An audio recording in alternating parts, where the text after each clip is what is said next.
Concoction. This is a game about formulating potions for combat, to then gather ingredients, to then formulate even stronger potions. My plan for this video is to present my vision for this game, and along the way, speculate what is essential to games. To start, why potions? I have a couple reasons. Reason one is the following source of inspiration. Potion seller, I'm telling you right now, I'm going into battle, and I need only your strongest potions. You don't know what you ask, traveler. My strongest potions will kill a dragon, let alone a man. You need a seller that sells weaker potions. This, I'm sure you can agree, speaks for itself well enough. Reason 2, potions are a versatile fantasy concept. Practically an infinite number of potion types can be devised. This was from just a short brainstorm for potential potion effects. I haven't explained combat mechanics yet, so this might feel abstract, but it illustrates my point. Both that video and the brainstorm provide plenty of inspiration, but are far from constituting a game. Fundamentally, a game compels its player with a challenge. However, challenge ought to be interpreted extensively. From a conventional standpoint, a player expects a game to challenge their mechanical and analytical capacities. But less conventionally, a game can challenge by immersing the player into a new world or new ideas. These challenges stemming from immersion are a distinct category, one which most often requires some kind of contemplation, like introspection, empathy, or philosophy. How will concoction compel the player? Well, since potions are central, the brewing process should be a core challenge, and likewise should be the combat in which the potions are used. In these are plenty of opportunities for the type of game challenges that I described as conventional. On the other side of the coin, my core immersive target is the potion master archetype, which usually incites the image of a shrewd, meticulous, and perhaps eccentric person. My objective then will be to immerse the player in these behaviors. Playing concoction should thus encourage, or even require, these characteristics. When I began brainstorming Concoction's core challenges, I found that designing a compelling potion brewing process was significantly easier than that for combat, and this has to do with recognizing real-life context behind what makes a challenge legitimate. The more you confront a challenge, the more practiced and usually time-worn the challenge becomes. While potion brewing games do exist, they are much fewer and farther between the vast expanse of combat games. What I mean to say is that another aspect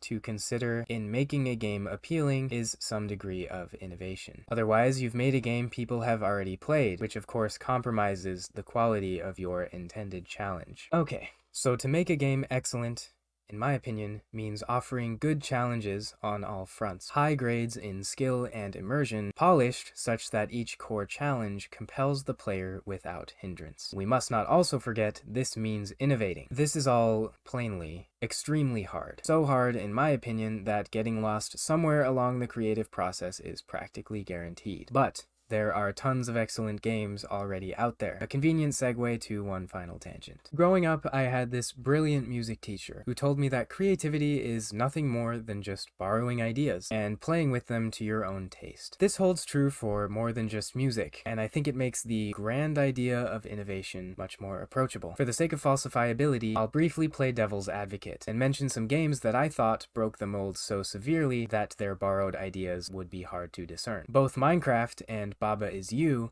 quickly came to my mind, though I know there are countless innovative games out there. So I looked up these games' inspirations to see where they borrowed ideas. Arvi Taikari, the creator of Baba Is You, combined inspiration from the Boolean logical operators found in programming with some puzzle games he had been playing at the time. Moreover, I was surprised to discover that Notch's story in creating Minecraft is actually an extraordinary case of borrowed ideas. He took inspiration from Dwarf Fortress, Roller Coaster Tycoon, Dungeon Keeper, and most clearly of all, this game Infiniminer.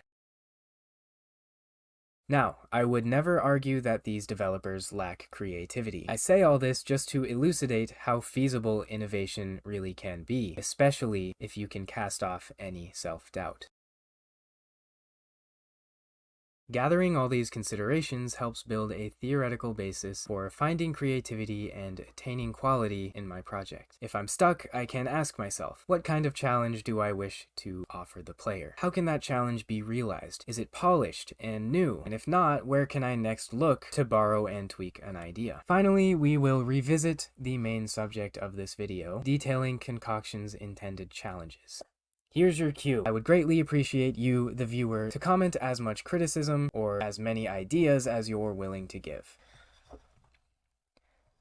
Potion brewing. I went back and forth on the best way to represent this challenge, and there is still plenty of room to shift direction. At first, I pictured a literal potion brewing process. On one hand, devising a recipe could challenge some degree of creativity and intellect, and on the other, executing the recipe could challenge the player's attention to precision. I pictured mechanics like temperature adjustments, adding ingredients at the right time, cauldron stir speed and pattern, and parameters for potion quality based on these performances. But then, I pictured a scenario where a player uses some extremely rare, hard-earned ingredient, only to screw up their only chance at an amazing potion. This made me hesitate. What if instead, potion brewing allowed the player unlimited time, but rewarded careful deliberation all the same? I'm pretty sure I prefer this latter option, partially because of how I want to represent loot and materials, and partially because it can be more imaginative. This introduces the Concocter's Cogitation, which is basically a borrowed idea off of the Sherlock Holmes Mind Palace, remembering our priority to encourage shrewd, meticulous, and perhaps even eccentric behavior. The Concocter's Cogitation is the player's moment to conceive their potion flawlessly. I picture this involving some collection of tasks to determine A, which ingredients to add, suggesting a need to calculate ingredient synergies, but more on that in a bit, B, at what times those ingredients get added, and C, how much entropy and of what kind the player must introduce to coax the chemistry along. Entropy just means the chaos within the cauldron, most likely heat or motion. How these tasks are executed will involve some combination of puzzle solving, math, or another form of minigame. This is a tricky area because some puzzles, particularly math ones I would imagine, can be a major turnoff for some. But this is a solid backbone for potion brewing that aligns with our intended game challenges. I mentioned ingredient synergies. For real-life chemistry, if you think about it, this is the quintessential concern. But also, real-life chemistry is wickedly complicated. And more, the behaviors of real-life substances are unchanging as facts of the universe. The only reason chemistry doesn't get boring is because the universe is immense. Even coming close to representing universal level chemical complexity in a game would take decades if not lifetimes. Still, I'm enthralled by the idea of uncovering the universe's chemical secrets, and I think such a gameplay prospect fits too well within Concoction's theme to be overlooked.